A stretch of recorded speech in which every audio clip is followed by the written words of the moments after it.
Amplifying the discussion around mental health isn't always an easy mission. Unfortunately, these discussions come with a certain level of stigma that makes normalizing those conversations difficult.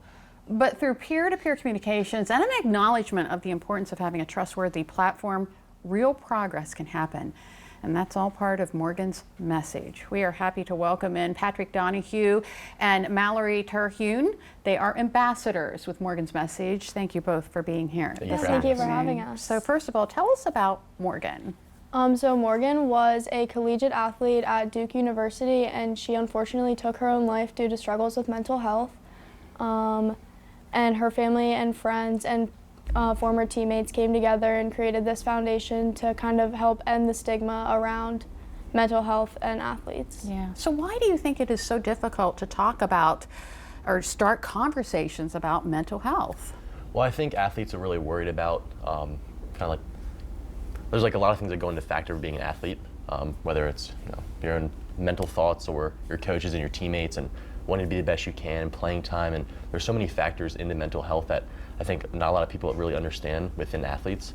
So I think that that's kind of the problems that they all face. And I think along with that, kind of, athletes, they want to be tough, and I think a lot of what we try to do is acknowledge the fact that everyone has struggles, and you don't always have to put on a brave face. You always have people to talk to, and I think that kind of almost the embarrassment of sharing personal feelings with other people is a large reason why most don't. Yeah. And Morgan was an artist. Yes. Correct. How did she? How has her artwork been part of the movement? Well, she drew a lot in her free time, and it was kind of a way to, deal with her stress, and it was something that she was able to do to make her feel good about herself. And that artwork has been put into a lot of the shirts and merchandise and everything that the foundation sells. Yeah. So the organization also aims to educate people. How do you do that? So in our club, we have large group and small group meetings, and we started about 2 years ago. Or 3 years ago, we had about 25 people, and that was in a classroom. And now today we have 250 members, and in order to fit everybody in, we have to go to the theater in our high school. And we usually we have small group meetings, which are just our ambassadors, and I don't know how many ambassadors we have, but we have a good amount in each grade level. And we kind of go over topics we want to just talk about and everything, and then we go into the large group. That's all 250 members, and we have each ambassador that's in charge of a tiny group, and we go over those topics and kind of educate everybody in our club, and then those people spread their knowledge to everybody else. That's wonderful that's happening in a high school. Yes, ma'am. So talk a little bit, you have an event coming up, a walk. Tell us about that. So we do this fundraiser walk. We just started it last year, so this will be our second year doing it.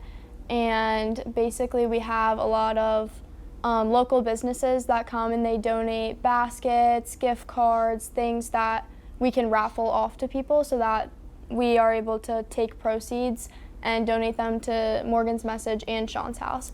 And this walk also spreads the word about, mental health and your struggles with it. And we also have tables for children. We have vendors that come. It's a whole big event that we do just to raise awareness. And you said Sean's House. What's Sean's House? So Sean's House is a place in University of Delaware, and it is designed for young adults young adults from ages 14 to 24, and it's pretty much a place that's open 24/7 that anyone between those ages has having problems mentally goes in there, and they can find any help they need.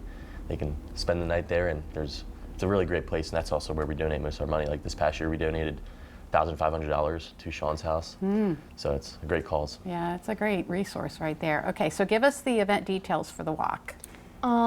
Well, the doors or the gate opens from 12 to 1, and the event starts at 1 p.m. It's a $5 entrance fee, I believe. And what day is it? It's on May 4th. May 4th. Yes. Okay. And we will have information on our website, delmarvalife.com. Just click on what's happening today. Patrick and Mallory, thank you so much for coming in and talking about Morgan's message. You're welcome. Thank you for having us. You're welcome.